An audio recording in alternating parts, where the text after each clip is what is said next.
Bienvenidos a Unlocking Mysteries, el canal donde lo oculto, lo inexplicable y lo aterrador se encuentran. ¿Qué pasaría si la realidad no es lo que creemos? Si todo lo que vemos, sentimos y experimentamos es solo una ilusión construida por nuestra mente? Un hombre intentó responder estas preguntas. Jacobo Grinberg Silverbaum, un neurocientífico que se atrevió a cruzar los límites de la ciencia explorando el poder de la conciencia, la telepatía y los secretos del chamanismo mexicano. Pero justo cuando parecía estar cerca de descubrir algo revolucionario, desapareció sin dejar rastro. Fue eliminado por revelar información peligrosa, se sumergió en un conocimiento tan profundo que trascendió la realidad. Bienvenidos a la historia del Dr. Jacobo Grinberg, el científico que tocó los límites de la mente y el universo. Jacobo Grinberg Silverbaum nació el 12 de diciembre de 1946 en la Ciudad de México. Su infancia estuvo marcada por un evento trágico, la muerte de su madre cuando tenía solo 9 años. Este suceso despertó en él un profundo interés por la mente humana y el misterio de la conciencia. Años más tarde, estudió psicología en la UNAM y después viajó a Nueva York, donde se especializó en psicofisiología en el Brain Research Institute. Fue allí donde comenzó a formular su gran pregunta: si la mente es solo el resultado de procesos químicos en el cerebro, ¿por qué hay experiencias que desafían la lógica, como la telepatía y la percepción extrasensorial? Pero su búsqueda no se detendría en la academia. Lo llevaría a terrenos donde la ciencia y la magia se entrelazan. A finales de los años 70, Grinberg se interesó profundamente por las tradiciones chamánicas de México. Creía que los indígenas habían logrado acceder a niveles de conciencia que la ciencia aún no comprendía. Su primer contacto con el mundo chamánico fue con Pachita, una curandera famosa en la Ciudad de México. Pachita realizaba operaciones psíquicas, extraía tumores, regeneraba órganos y sanaba enfermedades sin usar anestesia ni instrumentos quirúrgicos convencionales. Jacobo presenció estas cirugías en repetidas ocasiones. Los pacientes aseguraban no sentir dolor y muchos de ellos afirmaban haberse curado milagrosamente. Pachita decía recibir instrucciones del espíritu de Cuauhtémoc, el último emperador azteca, quien tomaba posesión de su cuerpo durante los rituales. Grinberg, como científico, se vio obligado a cuestionar su propia formación. ¿Cómo era posible que una mujer sin estudios médicos realizara procedimientos imposibles según la medicina tradicional? Entonces, decidió documentarlo científicamente. A través de análisis detallados, registró cada evento, buscando patrones, posibles engaños y explicaciones racionales. Pero lo que encontró solo aumentó el misterio. Otro personaje crucial en su historia fue Paco Maya, un chamán con habilidades aún más sorprendentes. Paco afirmaba tener la capacidad de materializar objetos con la mente, acceder a dimensiones paralelas, leer los pensamientos de las personas a distancia. Grinberg llevó a cabo experimentos con Paco, midiendo su actividad cerebral con electroencefalogramas. Lo más impactante fue que Paco parecía alterar las ondas cerebrales de quienes lo rodeaban, como si su mente influenciara la percepción de los demás. Era como si Paco pudiera modificar la realidad misma, tal como la teoría sintérgica lo propondría más tarde. Cuando ves esta imagen, tú lo que registras es la imagen, punto. Pero no registras el proceso de su creación. No, ese proceso es inconsciente. El cerebro se encarga de la creación de esta imagen y uno está colocado al final. Simplemente la percibes como resultante final. Yo estoy trabajando sobre neurofisiología, sobre actividad cerebral y tratando de estudiar ciertos aspectos de la actividad cerebral desde un punto de vista de la teoría sintérgica, que es una teoría que he desarrollado desde hace unos años. Es una teoría acerca de cómo se crea la experiencia.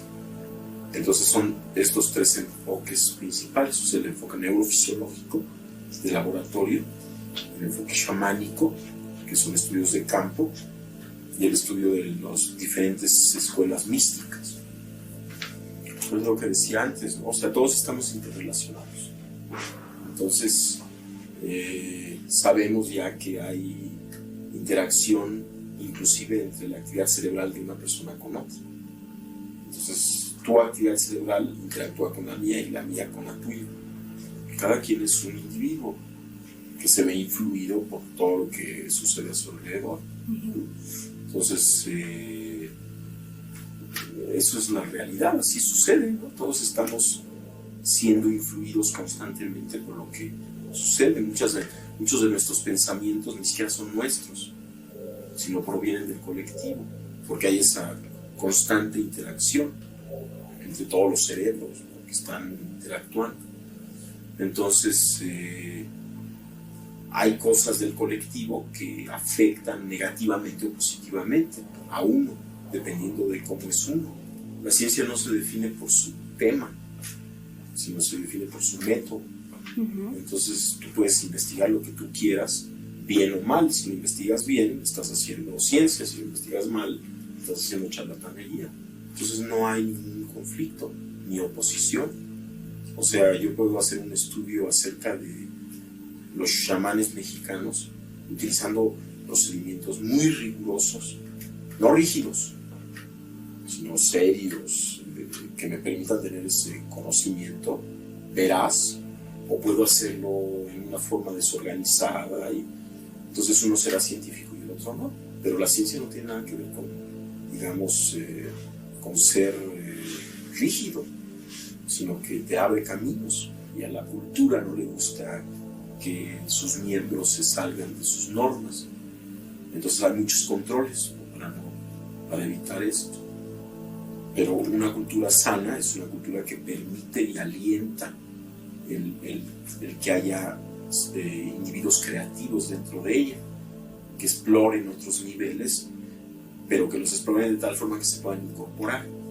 ¿Qué es la libertad para usted? Pues la libertad proviene del conocimiento de ti mismo. O sea, mientras más te conoces, más libre eres. Mientras más te conoces, más puedes ejercer esa libertad. Menos estás sometido a presiones o a aspectos que te evitan ser. Entonces, la libertad proviene del conocimiento que tengas de ti. Mientras más conocimiento, más libertad. Lo que a mí más me llamó la atención de don Panchito es el estado de su conciencia.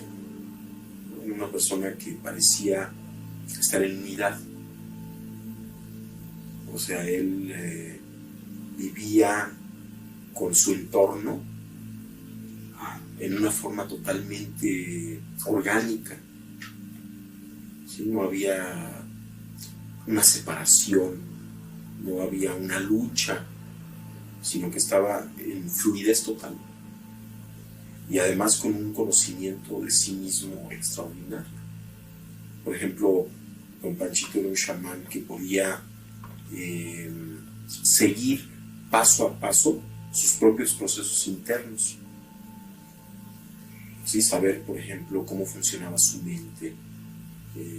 Tenía acceso a aspectos de sí mismo que nosotros generalmente no tenemos acceso. Nosotros estamos funcionando en la resultante final de nuestros procesos. La denominación paranormal es una equivocación, ¿no? Porque según quién, depende de la cultura, depende de, o sea, si tú estás con ellos, pues para ellos es normal aquello, ¿no?, que para otras personas es anormal. Igual para ellos lo que nosotros hacemos es anormal comparado con lo que ellos. Entonces la denominación paranormal es muy esquiva, muy peligrosa. Más bien estar en un extremo, ¿no?, de la potencialidad humana. Has roto con ciertas estructuras. ¿Y cuáles? Pues eso sí, no, antes sabía, pero ahora ya no sé. O sea, cuando las estaba rompiendo sí me daba cuenta, ¿no? Pero ahorita ya no tengo la menor idea. Ya no sabes si has roto.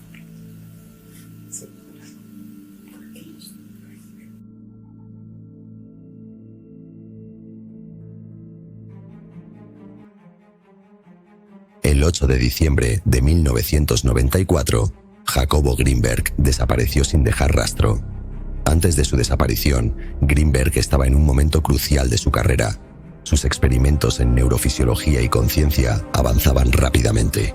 Su círculo cercano lo describía como alguien obsesionado con sus investigaciones. convencido de que estaba a punto de realizar un descubrimiento que cambiaría la historia de la humanidad. Pero, de un momento a otro, todo se detuvo.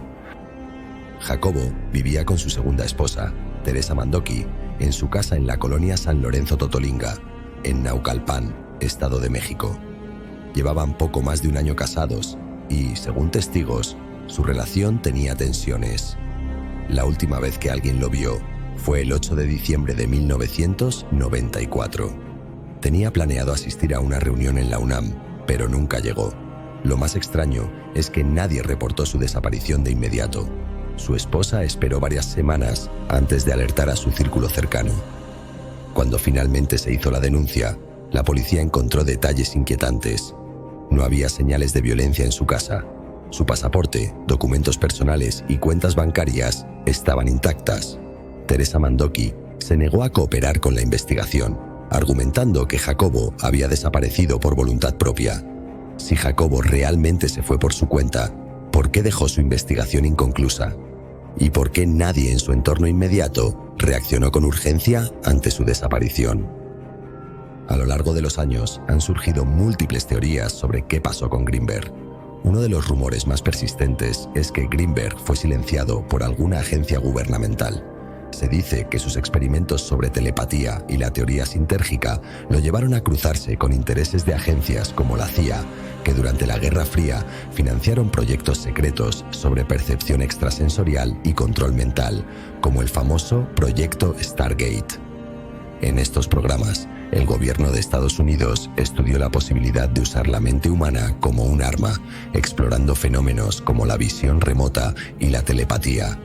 Jacobo Greenberg podría haber desarrollado teorías que ponían en riesgo el monopolio del conocimiento sobre la conciencia y la realidad. Si esto fuera cierto, su desaparición no sería un accidente, sino una operación encubierta para silenciarlo y evitar que sus descubrimientos se hicieran públicos.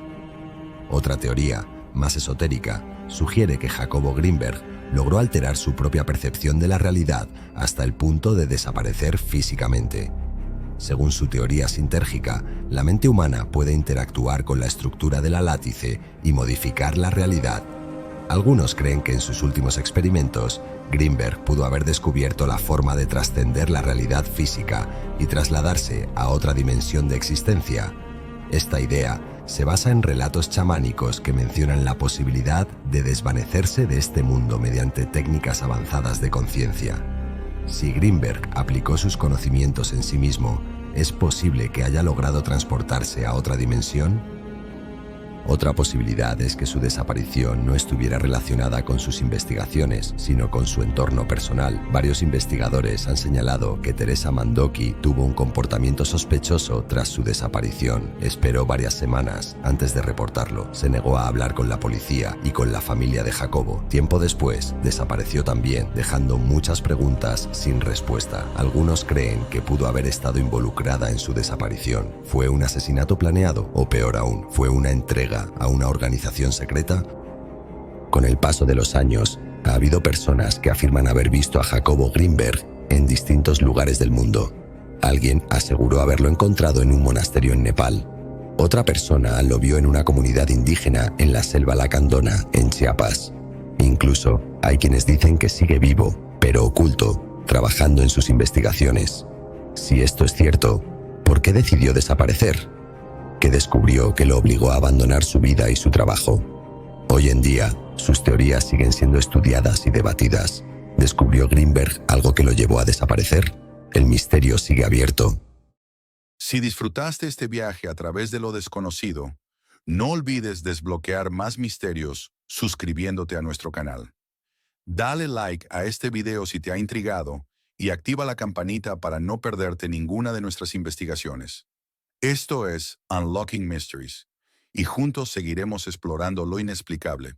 Nos vemos en el próximo misterio.